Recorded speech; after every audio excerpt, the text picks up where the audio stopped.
Election के ऊपर एक क्वेश्चन देख लो। ए और बी के बीच में हुए चुनाव में मशीन द्वारा डाले गए प्रत्येक 5वां वोट को अवैध घोषित कर दिया गया था। मतलब हर 5 में से एक वोट अवैध घोषित कर दिया गया। उसके बाद क्या हुआ, शेष जो वोट मतलब रिमेनिंग जो वोट है उनमें से ए बी को 2500 वोट या कुल डाले गए वोटों का 10% की अंतर से चुनाव जीता है। मतलब ए बी को 2500 वोट से हराता है, या फिर टोटल जो वोटर है उसका 10% वोट ये ज्यादा मिलता है, मिलने से ए जीत जाता है। मतलब बी के पास टोटल वोट का 10% वोट कम है ए के तुलना में।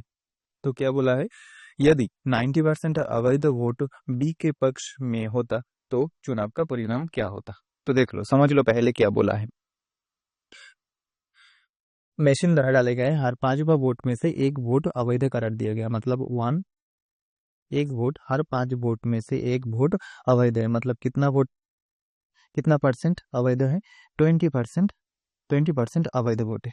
उसके बाद क्या हुआ, उसके बाद ए और बी जो दो मतदाता है उनमें से ए बी को 10% टोटल वोट का 10% जो वोटर है उससे हरा देता है। मतलब बी के पास 10% टोटल वोट का 10% वोट कम है, बी के पास 10% वोट कम है। हम 2500 का इस्तेमाल यहाँ पर नहीं करेंगे।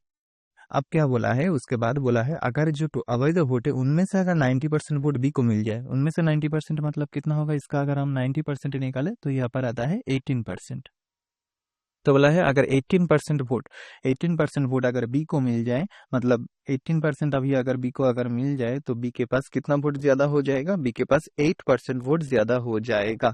इसके मतलब अभी बी चुनाव में जीत जाएगा। कितने वोटों से जीत जाएगा? 8% टोटल वोटों का से बी जीत जाएगा। ऐसे 8% टोटल वोटों से जीत जाएगा।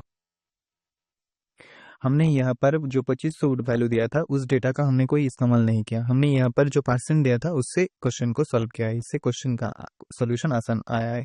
इस तरह का अगर स्मार्ट अप्रोच आप लोग सीखना चाहते हो तो इस चैनल को सब्सक्राइब कीजिए और वीडियो को लाइक कीजिए, शेयर कीजिए। Thank you.